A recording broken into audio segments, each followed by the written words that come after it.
आणि आताची मोठी बातमी, शिवसेना आमदार पात्रता प्रकरणात सुनावणी सुरू झालेली आहे। आमदार पात्रता प्रकरणी आज अंतिम सुनावणी होतीये। शिंदे गटाचे वकील महेश जेठमलानी यांचा युक्तिवाद सुरू झालेला आहे।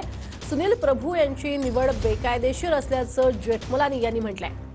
शिवसेनेच्या विधिमंडळ पक्षामध्ये फूट पडली असे ते म्हणाले। अधिक माहिती घेऊयात आमचे प्रतिनिधी विनायक डावरुंग यांच्याकडून। विनायक, काय अधिक माहिती?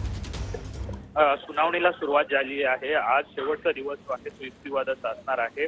महेश जेठमलानी जे आहे ते शेवटच्या दिवशी फायनल जजमेंट जे आहे ते नोंदवताना आपल्याला पाहायला मिळत आहे। सुनील प्रभू यांची साक्ष जी आहे ती कशी, म्हणजे सुनील प्रभू यांची निवड जी आहे ती कशी खोटी आहे हा सांगण्याचा प्रयत्न जो आहे तो ते करत आहेत। आणि पुढे पुढे टप्प्याटप्प्यानं ते ज्या पद्धतीनं शिंदे गटाने केलेला संपूर्ण बंड असेल किंवा त्यांच्याकडे विधिमंडळाची संख्या जी आहे ती कशी अधिक आहे हे सगळं सांगण्याचा प्रयत्न जो आहे तो जेठमलानी करताना पाहायला मिळतं। आज शेवटचा दिवस आहे। शेवटच्या दिवशी ही हिअरिंग जी आहे ती संपेल आणि त्यानंतर 10 तारखेपर्यंत विधानसभा अध्यक्ष जो आहे तो निकाल जाहीर करतील।